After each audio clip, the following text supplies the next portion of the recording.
Ah, Como vai, doutor Luiz? Tudo bem? tudo bem, graças a Deus. Primeiramente, peço desculpas pelo pequeno atraso aqui na nossa live, mas é uma satisfação tê-lo conosco. Doutor Luiz, para mim é um prazer enorme participar dessa live, uma live num ambiente tão qualificado como é esse. Conversando com o senhor, já tivemos oportunidade de estar juntos em outros eventos. Então, a responsabilidade de participar de uma live da MLO é muito grande. A gente sabe que o público é um público preparado, que conhece do assunto. Então, para mim é motivo de grande alegria ser lembrado e poder estar aqui no dia de hoje para a gente poder estabelecer mais uma conversa, um debate sobre alguns temas que são importantes aí no direito marítimo. Deixar Perfeito. também um grande abraço para a doutora Eliane, também, que coordena com maestria a MLO. Enfim, deixar aqui o meu agradecimento por poder participar no dia de hoje. Perfeito. A satisfação é nossa, a honra é nossa. De fato, estivemos juntos num curso que nós coordenamos na Associação dos Advogados de São Paulo, também uma das maiores instituições de advogados da América Latina. E a sua aula foi brilhante, inclusive, foi muito bem, foi muito elogiada por todos. Eu lembro que os alunos ficaram até o final, até o último, e foi realizada no centro de São Paulo, né, que é uma região um pouco perigosa, e todo mundo ficou até o final para ouvir a sua aula sobre medidas atípicas.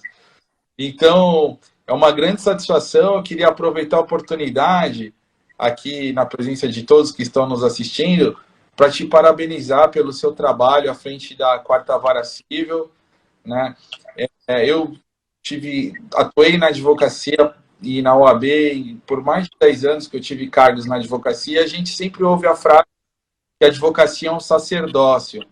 E o cumprimento da atividade jurisdicional, da forma como o senhor faz, é um sacerdócio também, sendo amigo do advogado, respeitando os advogados. Eu acho que todos são importantes para o cumprimento da atividade jurisdicional, e o seu papel na quarta vara é de excelência, e acho que é isso que todos nós, só advogados, mas brasileiros, os jurisdicionados, esperam de um judiciário. Parabéns, e fico muito honrado em tê-lo conosco nessa live. A professora Eliane também está lhe dando, está agradecendo pela sua participação, que é uma honra para nós e para o Maritime Law. Eu queria também aproveitar, né, professor, para dizer o seguinte: o canal do YouTube da MLO, que, enfim, tem ali material de muito conteúdo, tem um curso de Fundamentos do Direito Marítimo que eu tive a alegria de participar também. Então, convidar a todos para conhecer o canal da MLO, mas também conhecer o canal Messias Direito, que Perfeito. também, quem puder fazer uma visita lá no canal e ver o conteúdo. A gente tem bastante vídeo a respeito, principalmente de civil, processo civil, conteúdo também do direito marítimo. Então, o canal que é mais voltado para essa área acadêmica, no sentido de fomentar o debate, permitir uma discussão, e também um canal para o pessoal que está na graduação das faculdades, para poder ter ali um material de consulta para a graduação. Perfeito. Eu tenho acompanhado o canal, parabéns também. Também Obrigado. sou feliz no que diz respeito ao processo civil, é uma matéria que a gente sempre tem que se aperfeiçoar, estudar. E parabéns pelo canal. A professora Eliane Otaviano também aproveita a oportunidade para te fazer um convite para o senhor se tornar professor da Maritime Law e participar de outros eventos. Tá? Ela me pediu para a gente fazer isso agora na presença de todos e te fazer esse honroso convite para o senhor participar aí dos eventos e participar de mais eventos realizados pela Maritime Law. É uma honra para nós, para a Maritime, como professor da escola. Para mim, quando eu tive com a doutora Eliane mais recentemente, antes desse fechamento dos prédios aí do judiciário, eu disse para ela que o convite é uma convocação e sempre que ela me convocar, eu aceito, já está aceito antes dela fazer o convite. Então, estamos muito bem representados. A equipe cada vez mais forte da Maritime Law. Bom, vamos lá. O tema escolhido pelo senhor é um dos temas hoje mais importantes da atualidade no transporte marítimo. É o tema que mais repercute hoje no momento. Eu participei de uma live, falei muito sucintamente sobre essa questão de excludentes. O Dr. Werner também, de Vitória, brilhante maritimista, também citou a questão das excludentes e responsabilidades em relação ao contrato de afreitamento de embarcações. Eu gostaria, primeiramente, que você falasse rapidamente sobre a sua carreira no Judiciário e já entrasse no tema de hoje. Bom, eu sou juiz desde 2000, né, no Tribunal de Justiça de São Paulo, e na 4ª Vara Civil de Santos eu estou desde 2012. Então, certo. Agora em julho eu completo 8 anos como titular da 4ª Vara Civil de Santos. E aí, quando eu vim para Santos, é que os temas ligados ao direito marítimo passaram a ser temas mais correntes no dia a dia. É verdade que essa matéria, eu já tivemos no Congresso da OAB em São Paulo, e lá eu já dizia da questão da falta das varas especializadas e portanto, de um aprofundamento técnico dos magistrados em relação a esse assunto, porque a mesma ação que eu julgo discutindo, por exemplo, a incidência da cláusula de arbitragem ou da disposição do artigo 25, daquela cláusula de foro, de eleição de foro estrangeiro, eu também julgo o despejo por falta de pagamento, a inscrição devida em cadastro de inadimplentes.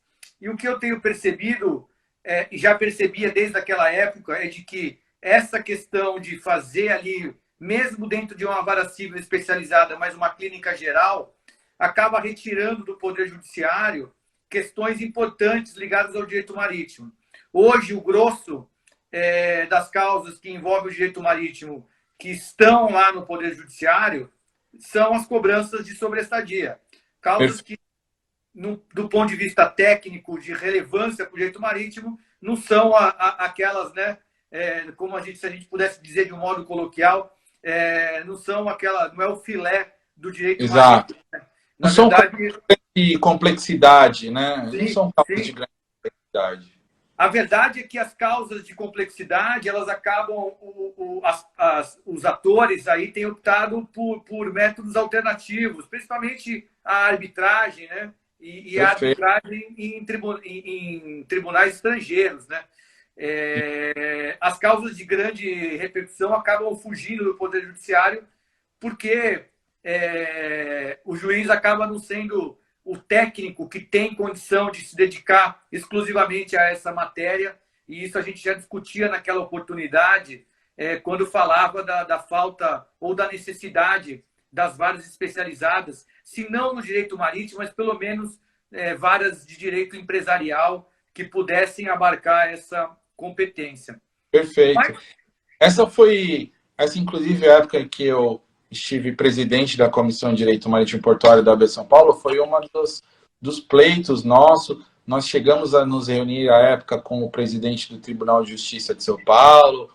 Não chegamos a ter uma reunião, mas chegamos a conversar com ele através de e-mails sobre a importância do direito marítimo, porque nós temos, como o senhor bem falou, temos causas de grande complexidade, que exigem grande conhecimento técnico do judiciário, e que são importantes para a nossa nação, né? Que são importantes para o direito empresarial como um todo. E à época se chegou à conclusão de que uma vara especializada de direito marítimo não seria viável, mas aí nós utilizamos a experiência do Rio de Janeiro, que criou as varas empresariais e que concentra dentro das varas empresariais a matéria relativa ao direito marítimo. Por exemplo, até o Tribunal de Justiça de São Paulo poderia ser um exemplo favorável da gente criar varas empresariais que concentrasse o direito marítimo como matéria. Isso em prol da segurança jurídica, né? E eu tenho visto o seu empenho, o seu estudo em relação ao tema, e realmente é uma matéria apaixonante e fascinante, né? Então, eu acho que as questões são questões para quem gosta do direito, né? São questões interessantíssimas. Só que exige, claro, um estudo aprofundado. Todo caso é importante, né? Mas quando a gente se depara com algumas questões do direito marítimo, não só pela repercussão econômica, né? Mas a repercussão que pode ser do ponto de vista ambiental. Então, uma área que tem uma capilaridade muito grande em vários setores do direito e que exige um conhecimento do juiz que, às vezes, o dia a dia da vara não permite esse aprofundamento. Né? É o que eu falei, a mesma causa que trata do container que caiu do navio é a mesma causa do despejo por falta de pagamento. Então, esse convívio, ele, se não é ruim, porque é necessário, mas atrapalha um aprofundamento do juiz. E os números, realmente, se nós observarmos os números por uma vara específica de direito marítimo, realmente, naquela época, os números já não indicavam a possibilidade. E aqui em São Paulo, o tribunal tem critérios objetivos para a criação e instalação de varas. Mas, uma vara empresarial, os números eram viáveis. E a experiência, não só do Rio, mas em São Paulo mesmo, nós temos as varas de falência e recuperação judicial, nós temos as câmaras de direito empresarial. Portanto, é uma experiência que, em todos os lugares, se revelou bastante positiva. Perfeito. E em prol da segurança jurídica que todos almejamos, né? Perfeito. E Santos, por concentrar o maior porto da América Latina, né, eu acredito hoje que nós tenhamos mais demandas até aqui na comarca de Santos do que na comarca do Rio de Janeiro. Lá eles tratam muito fomentado disputas relativas a questões de offshore, né, outros tipos de contratos de afretamento, mas aqui os armadores de navios porta-containers estão mais concentrados aqui no estado de São Paulo hoje, é uma realidade. Eu atuo nesse mercado há 20 anos e se tornou uma tendência muitos armadores de navios porta-containers migrarem do Rio de Janeiro para São Paulo. Então hoje nós temos uma quantidade, o senhor com certeza tem uma visão melhor do que a minha, mas deve haver uma quantidade enorme de demandas relativas ao direito marítimo aqui na comarca de Santos, né?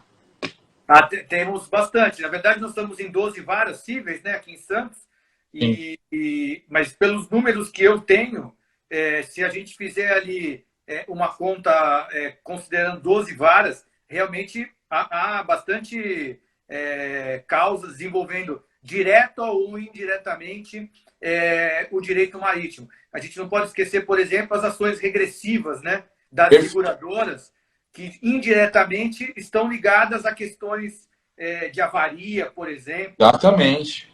Então, nós temos essa demanda. Perfeito, perfeito. Eu gostaria que você entrasse no tema. Eu vou, enquanto o senhor vai discorrendo sobre o tema, eu vou entrando aqui, me familiarizando, vou comentar, vou verificar algumas perguntas pertinentes também, e a gente vai interagindo com o público aqui. Então, perfeito. A ideia justamente é esse diálogo, né? Exato. E quando a gente pensa em transporte marítimo de cargas, né? A gente tem que partir da premissa de que estamos falando, num mundo globalizado como hoje, no sentido de que boa parte da carga transportada hoje ela é transportada através do transporte marítimo, né? Hoje, se nós já sofremos, por exemplo, com a greve dos caminhoneiros, que parou boa parte do país recentemente, imagine, então, uma greve mundial de transportadores marítimos, o que acarretaria, já que boa parte da mercadoria, principalmente no transporte internacional, é feita através do transporte marítimo de cargas, né?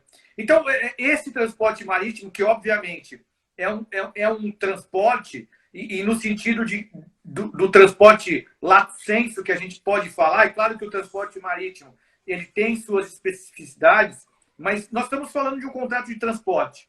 E é uma característica que eu acho interessante em relação ao transporte, é que o transportador, ele tem, não basta ele transportar a carga de um ponto ao outro, né? Ele, enquanto transporta a carga, ele assume uma posição de depositário dessa carga, né? Ou seja, ele precisa não só transportar a carga para mim, mas ele precisa entregar no ponto previamente ajustado, mas ele precisa me entregar essa carga do jeito que a recebeu, né? Então, ele assume uma responsabilidade, além de um transporte puro e simples, que é, ao assumir a responsabilidade pelo transporte, ele assume também o dever de transportar aquela carga incólume, levando ela de um ponto ao outro e sem que se verifique no curso desse transporte algum tipo de avaria. Portanto, a obrigação não é só entregar a carga, a obrigação é entregar a carga incólume. E aí vem as questões próprias de responsabilidade civil. Quando a gente fala de responsabilidade civil, a gente pode falar da responsabilidade civil extracontratual, também conhecida como aquiliana, e temos também a responsabilidade civil contratual, aquela que é fundada num contrato. Penso que quando a gente fala de responsabilidade civil do transporte marítimo, nós estamos falando de uma responsabilidade civil contratual, né? Porque, obviamente, nós temos ali um contrato que regula aquela relação jurídica.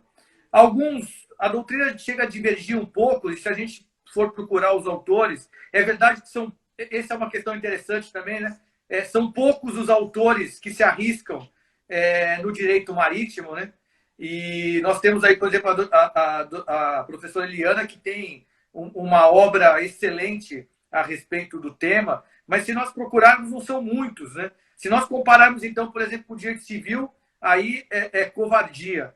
Mas há uma divergência a respeito da natureza da responsabilidade civil, e eu prefiro a ideia de que nós estamos diante daquela chamada responsabilidade civil objetiva imprópria, em que se presume a culpa do transportador por eventuais ocorrências que venham a acontecer no curso desse transporte. Muito se tem também batido aquela ideia de aventura marítima, né? Esse é um termo que é um termo antigo, mas me parece que essa ideia de aventura vem perdendo cada vez mais o seu fundamento com os meios tecnológicos que hoje se tem à disposição para se prever, por exemplo, a instabilidade do tempo durante a viagem, os métodos em que os containers são protegidos nos navios, enfim, toda essa tecnologia, o próprio material dos containers, enfim, toda essa tecnologia que se tem hoje, o estado da técnica atual, talvez tenha diminuído a importância desse conceito de aventura marítima, porque hoje, quando se sai de um determinado porto em direção ao outro, já se tem uma previsibilidade muito grande em relação a questões que, no passado, eram imprevisíveis, segundo o estado da técnica daquela época. Mas a responsabilidade civil, me parece que ela tem uma estrutura básica, que é a conduta, o nexo de causalidade e o dano.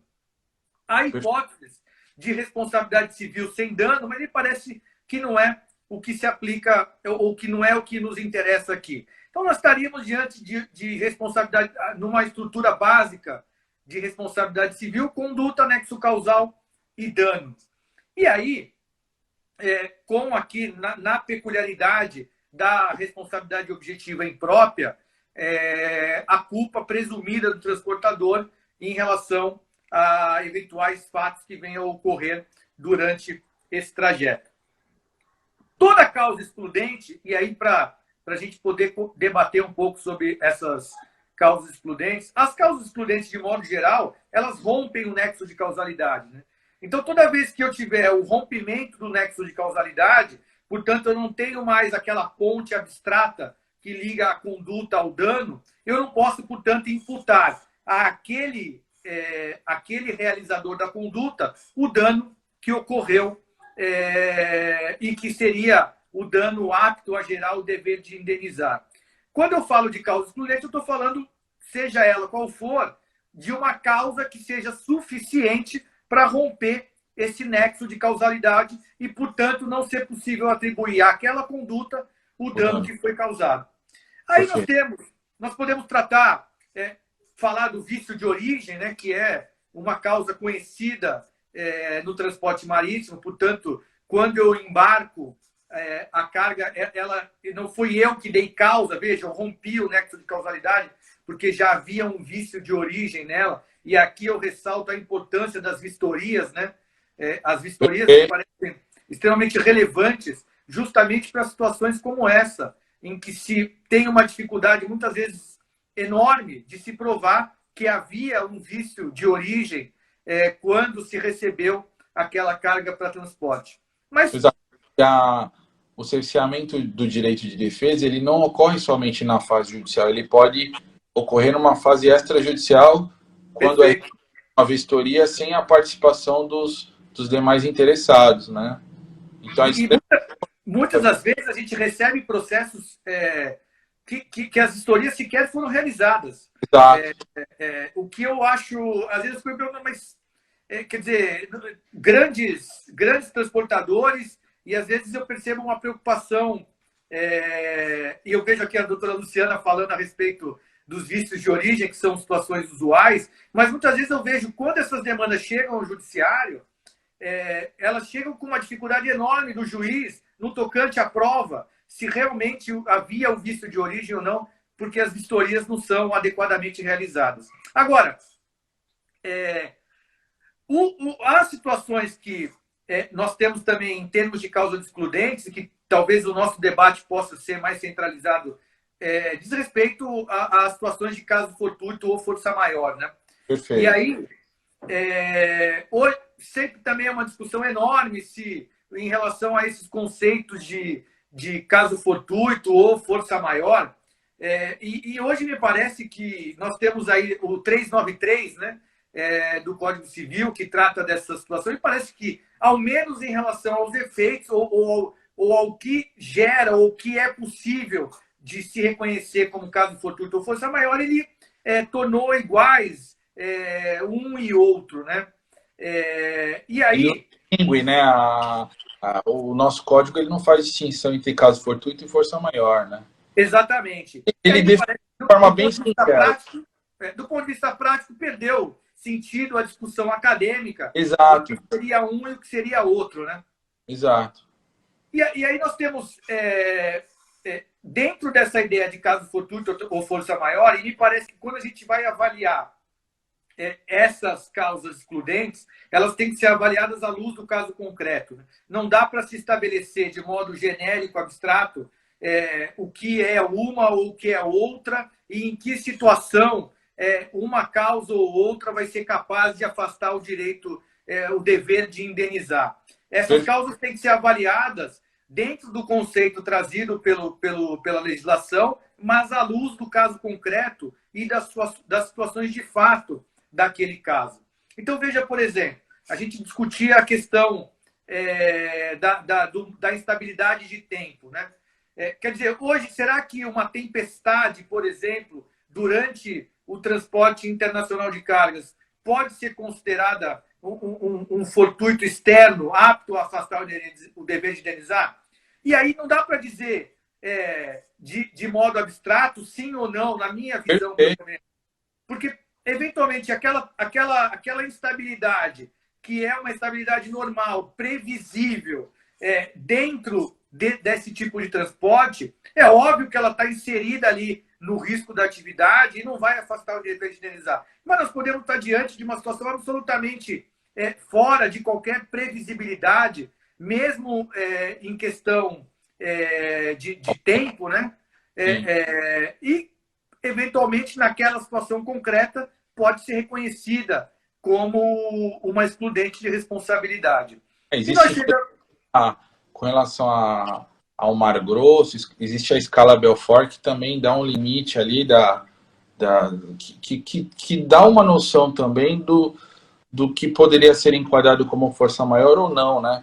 Apesar, como o senhor bem falou, que os navios hoje têm tecnologia para alterar rotas, para desviar, mas existem ainda situações que fogem ao controle do do transportador, né? Mas hoje isso reduziu bastante, reduziu bastante. Isso, eu concordo.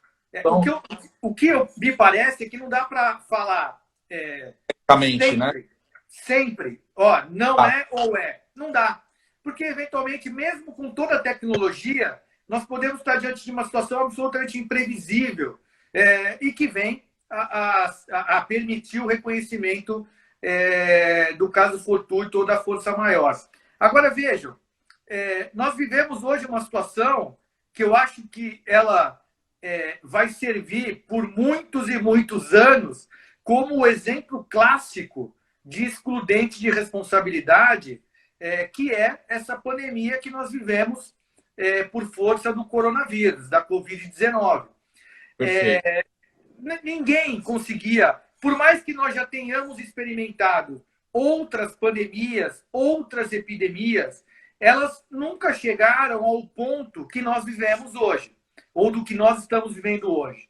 Portanto, ninguém poderia imaginar, seja qual for a natureza da atividade, que nós estivéssemos hoje numa situação que estamos em alguns setores de absoluta impossibilidade de prestação de serviço, outros de prestação parcial, de um comércio globalizado absolutamente afetado por força de um mercado que é concentrado no país onde iniciou ali a pandemia.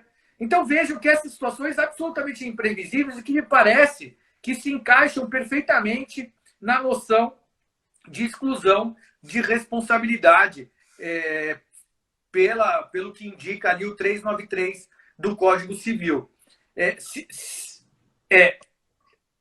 O difícil e aí eu volto na situação do caso concreto, se imaginar que se pode falar que sempre a pandemia servirá de excludente de responsabilidade.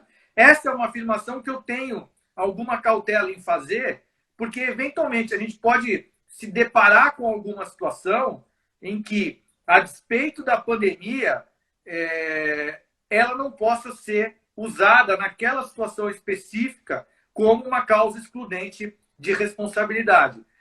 A princípio, parece que sim, né? A princípio, parece que, como regra, a pandemia, na forma como se está hoje, ela serve de excludente de responsabilidade, mas eu não me arriscaria a dizer que sempre será dessa forma, porque, eventualmente, nós podemos estar diante de alguma situação em que não se poderia dizer que a pandemia serviria de excludente de responsabilidade.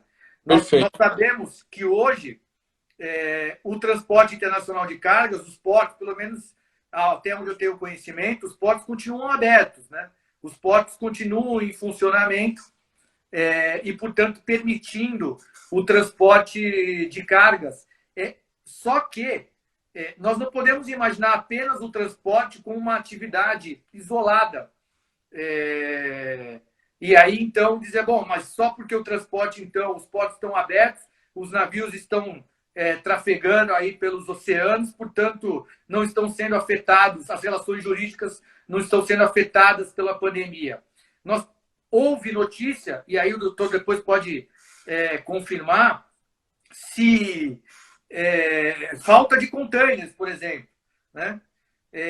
Nós tivemos aqui recentemente informação no jornal local de que um navio de carga, tinha 3 ou 4 casos da Covid-19 e, portanto, teve que ficar parado no porto em razão dessa situação. Então, vejam que, ainda que o transporte esteja sendo feito, há situações em que a pandemia refletirá em outras relações jurídicas, porque o transporte não é uma atividade isolada, né? A carga a atividade não se resume unicamente ao transporte. Nós temos várias outras situações que desse transporte decorrem e que podem ter sido afetadas pela pandemia e que exigem uma análise mais detalhada. Essa situação que o doutor abordou, do navio ter que ficar parado no porto por mais tempo, é o típico caso sobre a estadia do navio, né? Então ele ficou impossibilitado de sair do porto em razão da pandemia, né? Então, parece-me que houve uma impossibilidade que ensejaria aí uma discussão sobre a aplicação da excludente de responsabilidade, Não, né? para mim é exatamente isso, né? Quer dizer, não é uma situação em que o navio eventualmente ficou mais tempo do que o previsto, porque se tinha ali uma greve, e nós já vimos várias jurisprudências no sentido de que a greve estaria inserida naquele fortuito interno, portanto, algo previsível, principalmente aqui nos portos brasileiros, né? Agora, os cidadãos, o navio sai lá da China, no meio da viagem, ele se depara com 3 ou 4 casos de tripulantes com Covid-19 e aporta aqui no porto e não pode sair em razão de uma situação como essa, era óbvio que essa situação não pode ser considerada uma situação previsível e imaginável. Exatamente, que ainda que se pudesse prever, não era possível impedir, né, a saída do navio. Então, ele realmente houve uma impossibilidade ali de fazer com que ele saísse e talvez esse tempo a mais parado de custos extraordinários com sobreestadias e demais outros custos, né? Perfeito seu raciocínio. Eu quero aproveitar o intervalinho aqui para agradecer a todos os amigos aqui. Professor Gerson Ramos, um grande amigo, que agora ele trabalha na Marinha Mercante, está embarcado, é advogado, brilhante advogado. Professora Luciana Marques, que o doutor citou, uma grande amiga. Ana Brocanello está te mandando um abraço.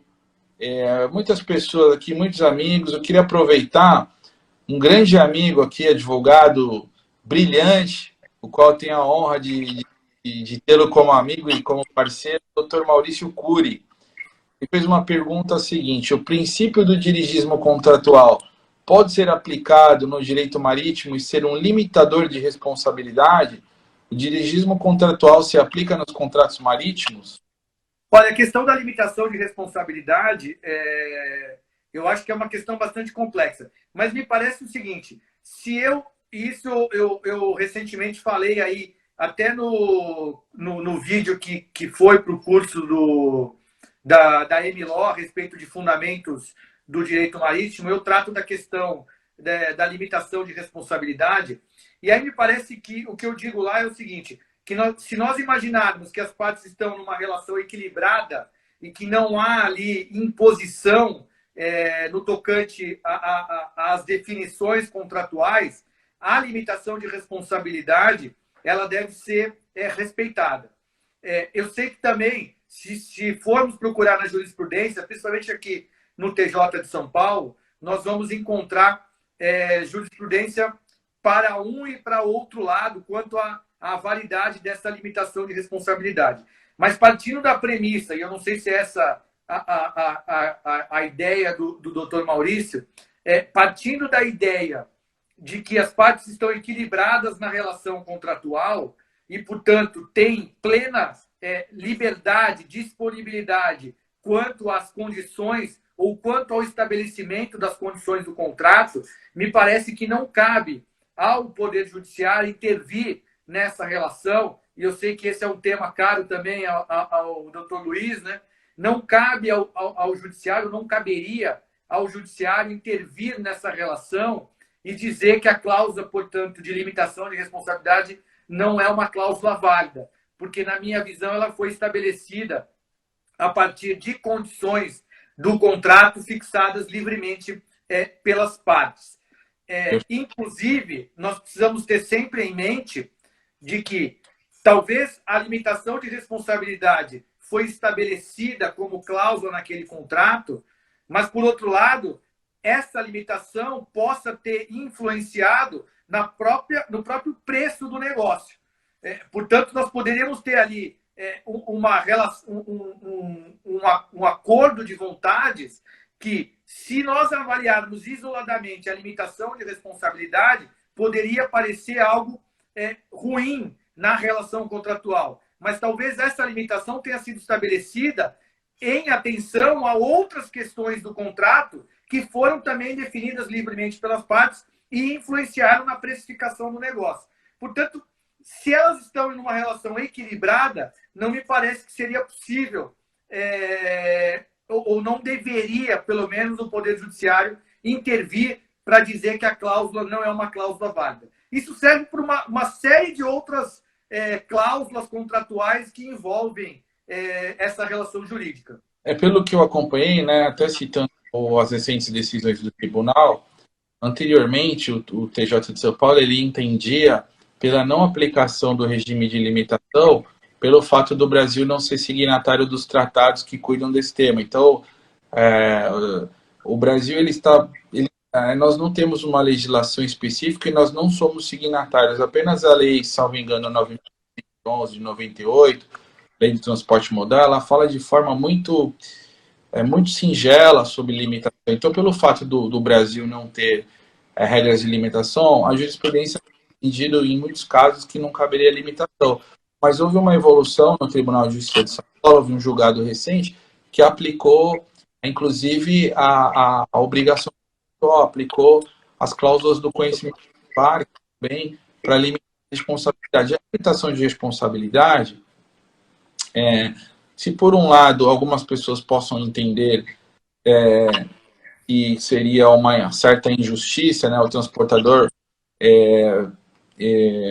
transportar uma mercadoria e não indenizar integralmente aquele mercado, por outro lado, ela serve para mitigar risco de todos os envolvidos da cadeia. Então, se um país ele adere a um tratado ou se ele aplica a limitação, isso vai recair diretamente no usuário do transporte, porque vai fazer com que o risco da vítima reduza e caia o preço de frete. Então, também tem as suas vantagens na aplicação, é uma divisão, é uma mitigação de riscos, né? Então, o valor do frete acaba sendo reduzido porque a responsabilidade do transportador ela é mitigada, ela é limitada. Então, eu acho que agora o Tribunal de Justiça passou a mudar o seu posicionamento e já temos decisões agora corroborando a limitação de responsabilidade do transportador marítimo. É uma questão de bastante discussão. Temos o projeto do Código Comercial, que também trata dessa questão, que está sendo aprovado aí, tramitando no Senado, né? Tramita desde 2013, desde 2013, salvo engano, e aí o projeto de Código Comercial, idealizado pelo professor Fábio Liu, ele trata dessa questão para que a gente tenha segurança jurídica. É muito difícil, por exemplo, para o senhor, como juiz, interpretar, já que o Brasil não é signatário dos tratados que tratam desse tema, né? Então, nós estamos um pouco atrasados em relação aos demais países do mundo que ratificaram os tratados que tratam dos temas, né? Então, é mais difícil para o intérprete no Brasil tomar alguma decisão, já que o Brasil está um pouco aquém de outros países no questão a esses temas, né? Não, e eu acho que não dá, numa cadeia logística globalizada como é essa, não dá para que o Brasil fique fora desses tratados internacionais. Né? Perfeito. Isso afeta diretamente. As pessoas, às vezes, ficam numa discussões jurídicas, acadêmicas, e aí me parece que, às vezes, esquecem do efeito econômico que tem determinadas posições jurídicas em relação a uma cadeia que é globalizada e que não é um quarto fechado em que se pode se trancar ali sem se preocupar com o que está fora. Então, nessa cadeia globalizada, eu acho que é importantíssimo que o país tenha a consciência de que precisa estar,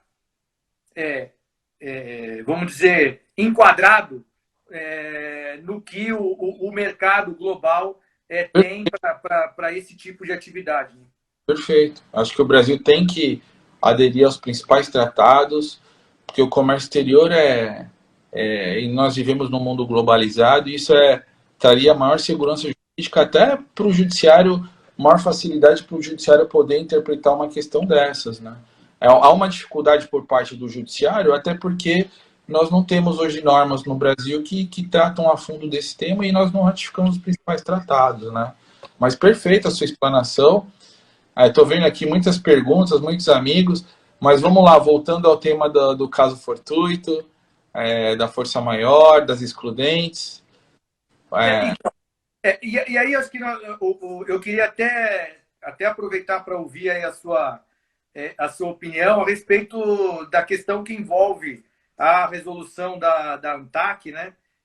Que trata da sobreestadia e do free time, e que envolve também essa temática de ter dado causa ou não àquela sobreestadia, e a questão da suspensão, né, do free time, quer dizer, uma suspensão contratual imposta pela resolução da ANTAC. Então, antes de eu... Porque, às vezes, viu, eu brinco com os advogados que eles fazem a pergunta já indicando a resposta que querem ouvir, né? Então, eu não vou cair nesse erro que eu próprio fico, às vezes, questionando nas audiências, e vou esperar aí a sua observação a respeito desse tema, para só depois dizer aquilo que eu penso, para não parecer que eu quero induzir a resposta segundo aquilo que eu penso. Então eu vou te fazer uma outra proposta. Na live nós abordamos esse tema, que foi um dos temas mais polêmicos, inclusive foi a ideia da professora Eliane, da gente abordar na última live, e eu fiz uma indagação. Então essa indagação eu vou fazer para o senhor e aí você conclui, pode ser? Mas aí eu vou falar também algumas opiniões dentro dessas indagações, um pouco do meu posicionamento, né? Temos aí a resolução normativa ANTAC, que ela fala da seção 3 da sobreestadia do container. Então, o artigo 21 faz o seguinte: a responsabilidade do usuário termina no momento da entrada do container no terminal ou com a devolução do container vazio no local acordado. Ou seja, esse artigo 21, ele não distingue a sobreestadia na importação ou na exportação. Aqui no Brasil se cria um hábito de a sobreestadia na importação ser chamada de demurrage e na exportação detention. Mas no mundo todo, essas palavras são sinônimas. Em muitos casos, em outros países, a sobreestadia na importação também é chamada de detention. Eu fui aprender isso na prática. Eu até achei que é um fato curioso o Brasil distinguir a exportação como detention e a importação como demurrage. Aí vamos lá, temos o parágrafo 2º, que diz o seguinte: a contagem do prazo livre de estadia do container será suspensa em decorrência de caso fortuito ou força maior, se não houver se responsabilizado por eles expressamente. Então, o que diz o seguinte? O que diz esse parágrafo? Né? Ele diz o seguinte: se porventura a situação de caso fortuito ou força maior ocorrer durante a contagem do prazo de livre estadia, que a gente chama no jargão do comércio exterior de free time, suspende-se a contagem desse prazo de free time. Então, se uma carga, vamos dizer assim, se um container desembarcou já em época de pandemia, desembarcou agora, que nós estamos praticamente, o que dizem, né, os especialistas, que nós estamos entrando no pico da doença. Acabou de descarregar um container agora. Esse container, se a gente considerar que a Covid-19 é uma situação de força maior, então esse prazo de contagem de free time, ele fica suspenso até acabar essa situação. Então, na verdade, ele não incidiria em demurrage, porque ele estaria suspenso durante o período em que ocorrer a força maior. Então, durante o período em que ocorrer a pandemia, ele estaria suspenso. Já o parágrafo 3º, ele diz o contrário. A contagem da sobreestadia que já tiver sido iniciada não se suspende na intercorrência de caso fortuito ou força maior. Ou seja, o que ele quis dizer aqui, o legislador da ANTAC? Se porventura esse free time já expirou e se você já entrou no primeiro dia de sobreestadia, o que ocorre? A parte, o usuário, não poderá alegar em sua defesa caso fortuito ou força maior.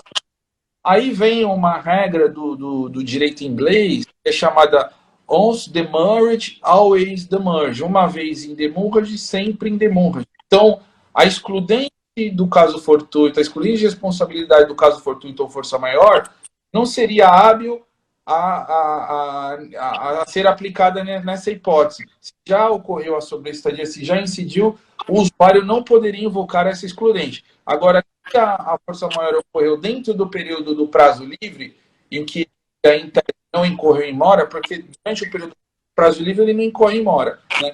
Então, eu vou fazer uma rápida indagação. Primeiro, a pandemia acarretaria a impossibilidade objetiva no cumprimento da obrigação de devolução do container? Essa é a pergunta que eu te faço. Eu vou voltar no começo da nossa conversa. Só caso a caso.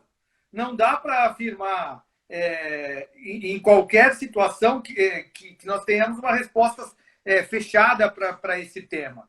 Porque pode ser que sim, pode ser que não, né? Nós podemos ter um transporte que se realizou normalmente, sem qualquer intercorrência, em que a pandemia não afetou em nada. A mesma coisa em relação ao terminal. Portanto, foi um transporte, uma atividade logística que se realizou a despeito de uma pandemia, como se ela não existisse. E aí, portanto, não dá para falar que a pandemia possa ser causa excludente de responsabilidade numa situação em que ela não teve interferência nenhuma. Agora, só caso a caso é que vai ser possível, mediante ali a comprovação de que aquela pandemia afetou o cumprimento da obrigação, para se saber se é possível ou não reconhecer ali a eximente de responsabilidade, né? Certo. Aí, no caso do usuário do transporte, seja o agente de carga, que também pela RN 18 é considerado usuário também, ou o importador, vamos nos basear na demurge na importação, tá?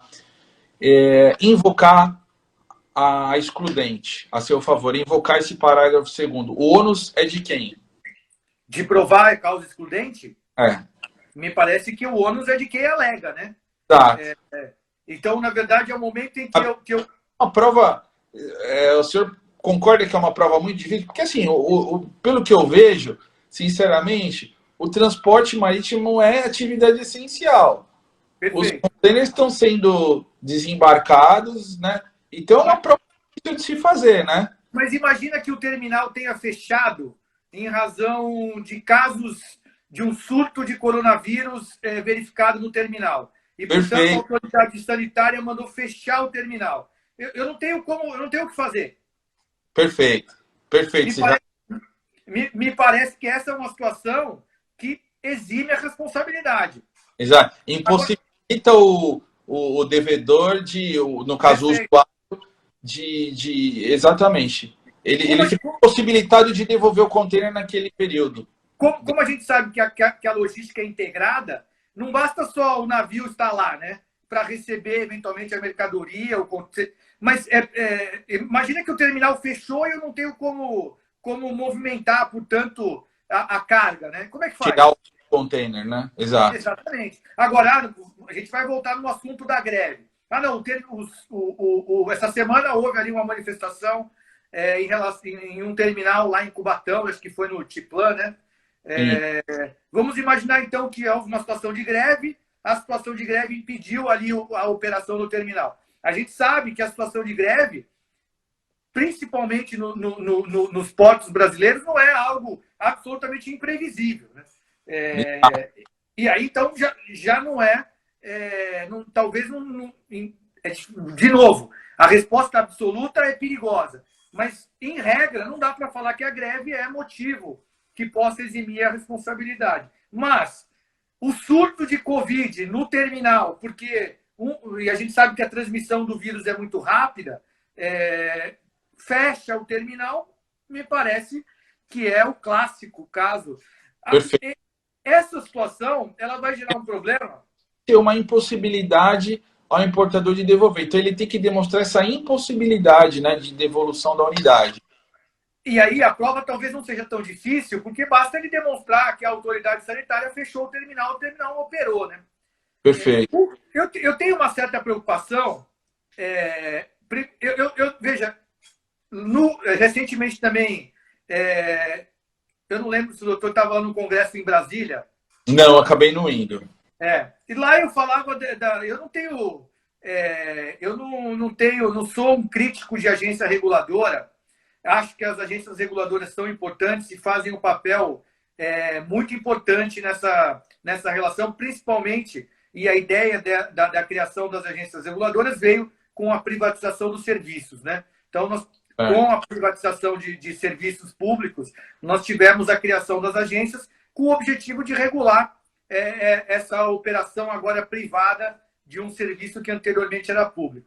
Agora, me parece que, às vezes, a agência acaba invadindo uma esfera que não é dela, né?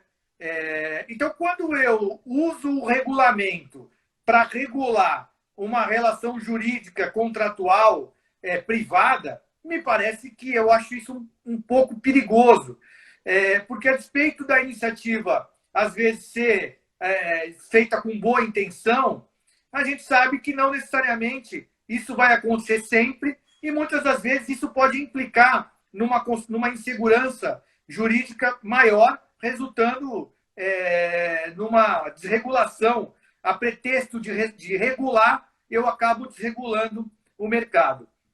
E aí, imagine o seguinte, a resolução diz que se já estiver em sobrestadia, portanto, não se pode alegar o caso fortuito ou força maior. E aí, o que acontece? A ideia bom, se você já está em mora com a obrigação, você não tem mais como alegar essa causa excludente. A ideia é essa, tá ótimo. Exato. Só que, imagine que no segundo dia de sobrestadia, eu tenho ali a situação de fechamento do terminal sem previsão de abertura. Portanto, eu que tinha 2 dias de sobrestadia, hoje, não sei quantos dias serão. E aquela situação vai se prolongando sem que eu tenha qualquer possibilidade de intervir naquela situação, naquela relação jurídica e impedir que a sobrestadia continue a incidir. Me parece um pouco complicado se admitir uma situação como essa. Porque, a despeito de já se estar na sobrestadia, o prolongamento dela gera consequências importantes, principalmente do ponto de vista econômico. E aí, então, se não é possível parar a sobrestadia porque houve uma situação de força maior, no exemplo que nós demos de fechamento do terminal, como é que fica? Me parece que não é, do ponto de vista do justo, a melhor solução. Perfeito. Concordo plenamente. E lembrando desculpa, que a resolução, quando fala em suspensão, né? Portanto, a suspensão, ela continua, ela não desconsidera o prazo já decorrido, né? A suspensão é diferente da interrupção. Exatamente. Então, ela não desconsidera o prazo que já decorreu. Exatamente. Ela fala da suspensão do prazo livre, ou seja, a suspensão do free time. Se já decorreu 2 dias e ele tem 30, ele ainda vai ter 28 depois. Perfeito. Perfeito raciocínio. E o seu posicionamento, eu vou trazer uma outra indagação aqui. Teria a ANTAQ extrapolado os seus poderes de agência reguladora ao regular uma questão que é objeto do contrato privado? Porque a sobrestadia do container, ela é originária da sobrestadia do navio, né, que os armadores, eu acompanhei o privilégio de acompanhar as primeiras cobranças de demurrage no Porto de Santos. Eu estou há 22 anos, comecei como funcionário de um agente de carga e na época que os advogados aqui de Santos começaram a ajuizar as ações, eu tive o privilégio de acompanhar. Antigamente não era hábito os advogados ajuizarem, os armadores reclamarem judicialmente demurrage. E então, assim, a sobrestadia é objeto do contrato privado, PL, que é a evidência escrita do contrato de transporte, e também agora os armadores, ao longo dos tempos, criaram aqueles termos de responsabilidade, né, que é uma relação eminentemente de natureza privada. a agência reguladora ela teria competência para intervir nessa relação privada ou necessariamente ela estaria extrapolando a sua competência? Me parece que não tem. É claro que a gente percebe que as agências, em geral, elas procuram ir chegando de mansinho, né, e avançando sobre esses temas. Agora, nos termos lá do 22, inciso 1 da Constituição, e também do 170, que fala da liberdade econômica, me parece que a agência não tem esse poder, primeiro, de regular uma questão que é própria do direito civil, que é a relação contratual, principalmente uma relação contratual privada, né? E depois interferir aí na atividade econômica, na liberdade econômica do artigo 170. Hoje nós temos a lei da liberdade econômica também. É verdade que a lei da liberdade econômica traz uns termos meio vagos, né, abstratos, conceitos jurídicos indeterminados, mas claramente a ideia é essa, né, da liberdade econômica. E me parece que a agência, ao invadir esses temas, isso eu já dizia lá em Brasília, quando falava da omissão de Porto, em que se pretendia atribuir a responsabilidade à omissão de Porto, e me parece que ali a agência também já tinha extrapolado a competência, e aqui, mais uma vez, é um tema em que eu acho, na minha visão, pelo menos, e aqui não vai uma crítica à agência, né? É apenas uma opinião jurídica. Eu tenho certeza que, repito, a intenção é a melhor possível, mas, às vezes, a pretexto de regular, a gente acaba desregulando esse mercado, porque a agência não pode imaginar que, regulando apenas aqui o direito nacional, ela vá dar uma solução adequada para uma cadeia logística que é global. Perfeito. Queria fazer uma observação, que as lives da Maritime Law, nós temos 1 hora para ficar na live. Como ocorreu o acaso... Eu ia até pedir desculpa, professor, porque eu ainda dou aula hoje, e às 8h30 eu tenho que entrar também numa outra plataforma para dar aula. Perfeito. Então, eu não sabia disso também. Então, esse horário das 19, acho que foi melhor. Quero aproveitar aqui e mandar um abraço para a doutora Luciana Pacheco de Castro. Minha cunhada. Oi? Minha cunhada. Sim, brilhante advogada também, a qual eu tive a oportunidade de conhecer. Fizemos um acordo há muitos anos atrás, já conheço ela há muito tempo. Não vou falar quanto tempo, senão vou revelar a minha idade. Mas, enfim, competência... Está falando da ANTAC, acredito. Competência, inclusive, para tratar a abusividade de valores? Não. A ANTAC teria competência para intervir na abusividade de valores, né? Nas tarifas dos armadores, no preço praticado. No livre comércio, que, como você falou, está previsto no artigo 170 da Constituição Federal. Eu acho que esse é outro tema complicado, né? Doutor Frederico. A live estava tão boa que acabou acabando o nosso tempo. Talvez a gente pudesse acionar o Instagram e verificar se ele vai alegar alguma causa excludente de responsabilidade também. Verdade. Perfeito. A live estava sensacional e é 1 hora certinho, né? Como eu havia avisado. Então, eu até ia propor, quando eu falei... Eu ia propor da gente fazer um intervalo e retornar. Mas parece-me que o doutor tem um compromisso agora, né? 8h30. Eu ia atrasar já a aula de uma faculdade aqui de Santos. Já tinha até avisado que eu ia atrasar uns 15 minutos. Mas eu tenho realmente esse outro compromisso, que é com uma especialização, uma pós-graduação aqui de Santos. E as aulas estão com uma outra plataforma, né? E aí, então, eu já tenho infelizmente, mas a gente pode fazer numa outra oportunidade, sem dúvida. Claro, não, e não faltarão oportunidades, porque tema extremamente interessante. Tivemos uma audiência muito boa aqui, pessoal, todo mundo comentando, parabéns. Eu queria aproveitar para você fazer as considerações finais, né, sobre o tema, e é um tema que pode ser bem explorado, e já foi muito bem explorado pelo senhor, parabéns mesmo. e faça suas considerações finais. Olha, eu queria agradecer a oportunidade, agradecer a todo mundo que participou e que acompanhou.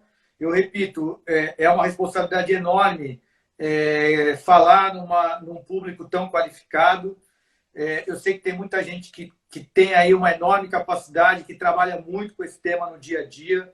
Então, a responsabilidade é enorme. A ideia aqui, como a gente fez, era esse diálogo, essa troca de ideias.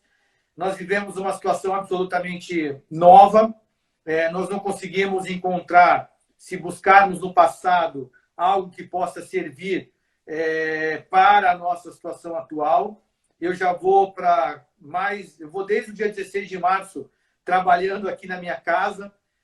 Então, algo absolutamente... O Tribunal de Justiça inteiro aqui em São Paulo está trabalhando remotamente. São 30 mil acessos diários no sistema só entre juízes e servidores. Portanto, vivemos uma situação absolutamente nova e que a gente precisa enfrentar isso juntos, né? E para enfrentar isso juntos, a gente precisa enfrentar com bom senso, com ponderação, sempre pautado na boa-fé. E me parece que se seguirmos esses nortes, né, da boa-fé, da ponderação, do bom senso, a gente consegue resolver 99% dos casos, porque num momento como o atual, a beligerância, o ódio, eles não contribuem em nada, pelo contrário, eles agravam ainda mais uma situação que já é bastante complicada. Então, eu deixo aqui o meu voto de paz, de tranquilidade, de muito bom senso, de muita ponderação, e que a gente possa atravessar esse momento e aprender com o que nós vivemos nesses tempos para o futuro. E eu tenho certeza que, por exemplo, o trabalho remoto, esse formato de conversa através de live, de rede social, ou mesmo no YouTube, é algo que se impôs nesse momento e que, com certeza, ficará no futuro. Talvez não no tamanho que está hoje, mas, com certeza, nós teremos muito mais esse contato, esse ensino virtual, esse diálogo virtual do que nós tínhamos no passado. Perfeito. Faço minhas suas palavras, a questão talvez dessa doença da gente repensar e tentar tirar disso algum ensinamento, alguma lição. Estamos passando por isso agora, algum motivo existe para que nós possamos tirar alguma lição disso com relação ao trabalho remoto. E o senhor foi um dos primeiros juízes, salvo engano, o primeiro a despachar por Skype, né? E até que o senhor seja o que tenha tido dificuldade aí com essa questão de trabalhar remoto. E mais uma vez parabenizar, é uma honra participar com você, ter participado com você da live, reiterar o convite para você participar de outros eventos da Maritime Law e também de atuar como da Maritime Law. A professora Eliane se sente muito honrada e todos os agradecimentos, e agradeço a todos que assistiram hoje e agradeço de verdade, de coração a todos. Obrigado e não vou lhe atrasar mais porque o senhor tem compromisso. Obrigado, foi uma honra, uma grande satisfação. Obrigado, grande abraço. Grande abraço, tudo de bom. Até logo.